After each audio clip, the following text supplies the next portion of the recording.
Hello and welcome to our presentation on CD4 cells. So what actually are CD4 cells? Well, CD4 cells are white blood cells that play a central role in protecting our bodies from infection. CD4 cells mature in the thymus and emerge from here as matured naive cells which have various functions allowing for a full immune response. CD4 cells are cleverer than you think. It's through the production of cytokines that CD4 cells are able to communicate and prepare the body to fight back against invading pathogens.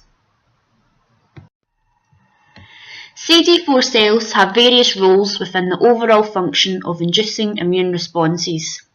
These roles range from the production of B-cell antibodies to the recruitment of neutrophils and basophils to sites of infection and inflammation. Why do we need to know about CD4 cells? We are unlikely to refer to these cells in everyday practice as dentists, so why is this all relevant to us?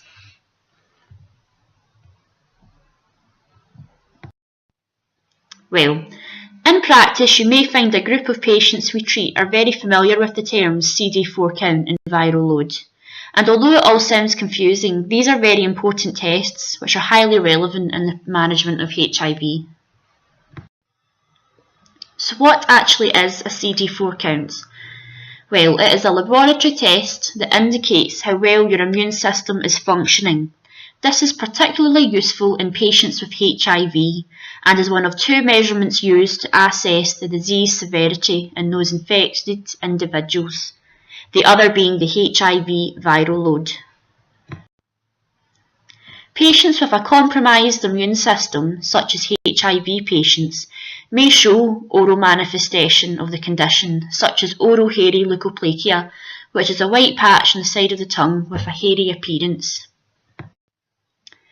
As demonstrated in the graph, it can be seen that the CD4 count of HIV-infected individuals will drop down to about 200 cells per cubic millimetre of blood in about 4 to 7 years, and only after treatment will the count gradually rise up again. However, when the CD4 count is below 200 cells, then the individual is at high risk of some serious infections.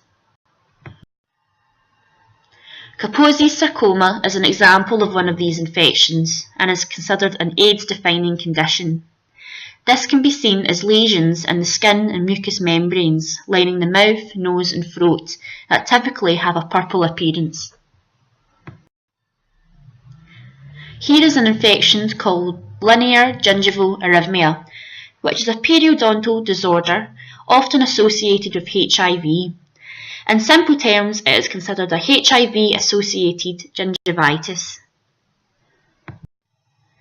Below are some key points which have been taken from our presentation.